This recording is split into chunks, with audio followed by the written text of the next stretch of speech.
안녕하세요. 매일 성경으로 말씀을 만나는 시간 주변부 묵상의 북악한울교회 임명진 목사입니다. 하늘이 파란 주말입니다. 우리의 마음도 맑고 깨끗해지길 소원해 봅니다. 오늘 본문은요, 마태복음 8장 1절에서 13절까지 말씀인데요. 나병 환자와 백부장의 믿음 그리고 예수님의 사랑에 대해서 생각해 보도록 하겠습니다. 먼저 본문 말씀 제가 읽어보겠습니다. 예수께서 산에서 내려오시니 수많은 무리가 따르니라.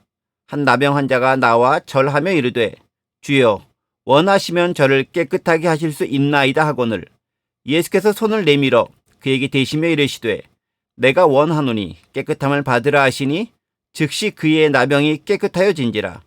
예수께서 이르시되 삼가 아무에게도 이르지 말고 다만 가서 제사장에게 네 몸을 보이고 모세가 명한 예물을 드려 그들에게 입증하라 하시니라. 예수께서 가버나움에 들어가시니 한 백부장이 나와 간구하여 이르되 주여 내 하인이 중풍병으로 집에 누워 몹시 괴로워하나이다. 이르시되 내가 가서 고쳐주리라. 백부장이 대답하여 이르되 주여 내 집에 들어오심을 나는 감당하지 못하겠사오니 다만 말씀으로만 하옵소서. 그러면 내 하인이 낫게 싸움나이다. 나도 남의 수하에 있는 사람이요 내 아래에도 군사가 있으니 이더러 가라 하면 가고 저더러 오라 하면 오고 내 종더러 이것을 하라 하면 하나이다. 예수께서 들으시고 놀랍게 여겨 따르는 자들에게 이르시되 내가 진실로 너희에게 이르노니 이스라엘 중 아무에게서도 이만한 믿음을 보지 못하였노라. 또 너희에게 이르노니 동서로부터 많은 사람이 이르러 아브라함과 이삭과 야곱과 함께 천국에 앉으려니와 그 나라의 본 자손들은 바깥 어두운 데 쫓겨나 거기서 울며 이를 갈게 되리라. 예수께서 백부장에게 이르시되 가라 내 믿은 대로 될지어다 하시니 그 즉시 하인이 나으니라. 아멘. 오늘은 나병 환자와 백부장의 믿음에 대해서 함께 생각해 보도록 하겠습니다. 산상수훈을 통해 제자들과 모여든 무리들에게 모든 말씀을 마치신 예수님은 이제 산에서 내려오십니다. 그 말씀의 권위가 얼마나 탁월하였던지 수많은 무리가 따랐다라고 기록되어져 있습니다. 그때 한 나병 환자가 예수님께 나와서 이렇게 요청합니다. 주여 원하시면 저를 깨끗하게 하실 수 있나이다. 예수님은 그 환자를 모시고 손을 내밀어 깨끗하게 치유해 주십니다. 그리고 그에게 고침받은 사실을 다른 누구에게도 말하지 말라 말씀하시고는 오직 제사장에게 가서 치료됨을 확인받고 모세 율법대로 예물을 드려 입증하라는 말씀만을 남기십니다. 우리는 이 나병 환자의 치유 기사에서 몇 가지 교훈을 얻을 수 있을 것 같습니다. 먼저 나병 환자는요, 예수님에 대한 소식을 들었습니다. 그리고 예수님이 오신다는 그 말에 여러 장벽과 난관을 무릅쓰고 예수님께 나와 절합니다.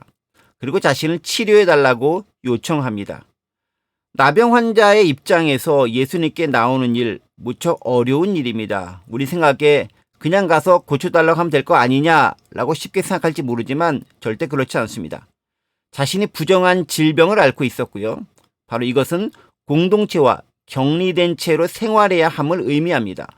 그런데 그는 사회적, 율법적, 그리고 정서적 장벽을 뚫고 예수님께로 나아옵니다. 그 과정에서요, 수많은 사람의 질타와 욕을 먹었을 것이고 아마 사람들을 뚫고 예수님께 나오는 그 과정에서 비웃음과 조롱, 경멸과 아주 모욕적인 말들을 많이 들었을 겁니다. 게다가 혹시라도 치유받지 못했을 경우 그 뒷감당해야 할 일들을 생각한다면 대단한 모험이 아닐 수 없습니다. 그런데요, 그게 바로 믿음이라는 것 아십니까? 여러 장벽을 고려하여 당연히 안 된다고 생각하고 그 자리에 머무는 것이 아니라 담대하게 나아갈 수 있는 용기, 예수님께 나를 맡길 수 있는 용기, 그게 바로 믿음이라는 것이죠. 더불어 그는 철저하게 자신의 상태와 그 처분마저 주님께 의탁합니다. 주여, 원하시면 저를 깨끗하게 하실 수 있나이다. 예수님에 대한 전적인 신뢰가 예수님의 눈과 마음에 들었던 것이죠. 자, 그러자 예수님은 친히 손을 내밀어 그에게 대시고 고치십니다. 말씀만으로 고치실 수 있는 분 예수님 아닙니까? 그럼에도 불구하고 기꺼이 손을 내밉니다. 나병 환자에게 손을 내미는 것 어떤 의미가 있을까요? 율법에도 어긋나는 일이고요. 스스로 정결하지 못한 상태로 진입하는 그런 행동이고 그것으로 인해 다른 율법 학자들에게 비난을 받을 수도 있습니다. 당연히 꺼려지는 일이기도 합니다. 그럼에도 예수님은 기꺼이 그의 손을 잡고 고치십니다. 바로 나병 환자에 대한 사랑과 연민 그리고 공감과 위로가 함께 작동하는 순간이죠. 예수님은 이렇듯 단지 육신의 질병만을 고치시는 것이 아닙니다. 그의 마음을 만지셨고 무엇보다 사회적 공동체적 관계까지도 회복시키시는 분입니다. 진정한 치유는 뭘까요? 전인적이며 사회적인 그리고 영적인 것을 모두 동반하는 그러한 치유가 전인적인 예수님의 치유의 방식입니다. 자, 나병 환자의 치유를 마친 다음에 예수님은 가버나움에 들어가시는데 거기서도 또 한 백부장을 만납니다.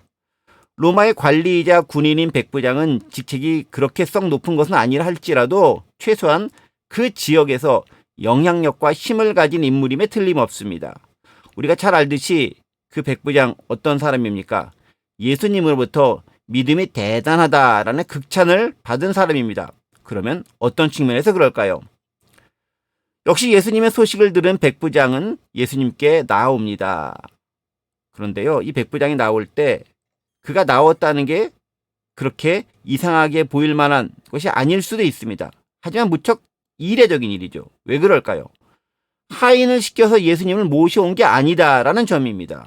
자신이 직접 예수님께 나아왔다는 것이죠.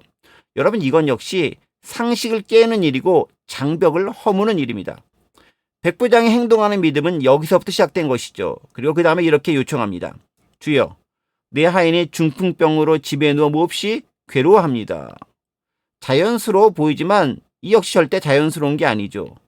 로마 치하에서 어느 백부장이 자신의 하인이 병으로 누워 있다고 해서 로마인도 아닌 식민지 치하의 유대인을, 그것도 별로 검증된 것도 없어 보이는 그 예수라는 사람에게 직접 찾아와 요청하겠습니까? 쉽지 않은 일입니다. 이것은 바로 하인에 대한 지극한 관심과 사랑이 아니고선 해석이 되지 않는 그런 부분이라는 것이고요. 또 예수님에 대한 믿음이 그만큼 철저하게 뒷받침되었다라는 증거이기도 합니다. 어쨌든 이런 범상치 않은 등장에 예수님은 이렇게 말씀하시죠. 내가 가서 고쳐주리라. 직접 방문해서 고쳐주시겠다는 예수님의 말씀입니다. 자, 그런데요, 이 백부장의 신실함은 한술 더 뜹니다. 주여, 내 집에 들어오심을 나는 감당하지 못하겠사오니 다만 말씀으로만 하옵소서. 그러면 내 하인이 낫게 싸움나이다. 나도 남의 수가 있는 사람이요, 내 아래에도 군사가 있으니 이더러 가라 하면 가고 저더러 오라 하면 오고 내 중도로 이것을 하라 하면 하나이다. 그냥 말씀만으로도 자신의 하인이 고침받을 수 있다는 걸 너무나 명확하게 그 백부장은 잘 알고 있습니다. 그리고 예수님을 지극히 높이고 있죠. 명령대로 움직이는 게 아랫사람이라면 자신 역시 예수님의 말씀 그 명령대로 하겠다라는 자세가 뒷받침되어져 있지 않습니까? 그냥 말씀만 하셔도 된다라는 고백입니다. 그건요, 진짜 예수님이 누구고 그 자신이 예수님께 어떻게 대해야 하는지에 대해서 명확하게 알고 있는 분명한 인식과 믿음이 있기에 진짜 가능한 일입니다. 바로 이런 백부장의 태도에 예수님은 무척 감명을 받으시죠. 그리고 극찬하십니다.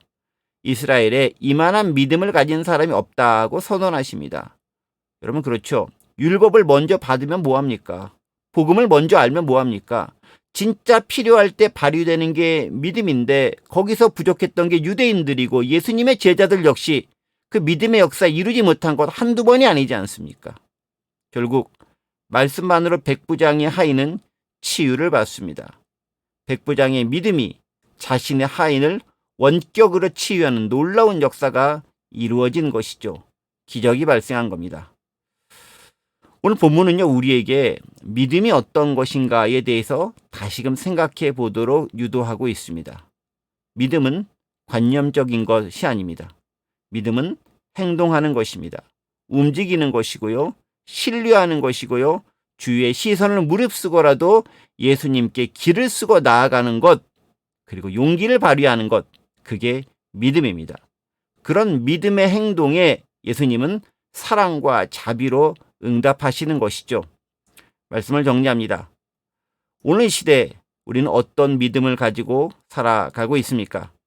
그냥 생각만으로, 역사 속에 일어났었던 하나의 사건만으로, 혹은 나와는 상관없는 어떤 특별한 일로 치부하고 그렇게 살아가고 그렇게 신앙생활하고 있지는 않습니까? 예전에 사랑은 움직이는 거야 라는 멘트가 있었던 것으로 기억합니다. 믿음은요, 실천하며 행동하며 그럴 때 움직여지는 것이다 라고 볼 수 있습니다. 함께 기도하겠습니다.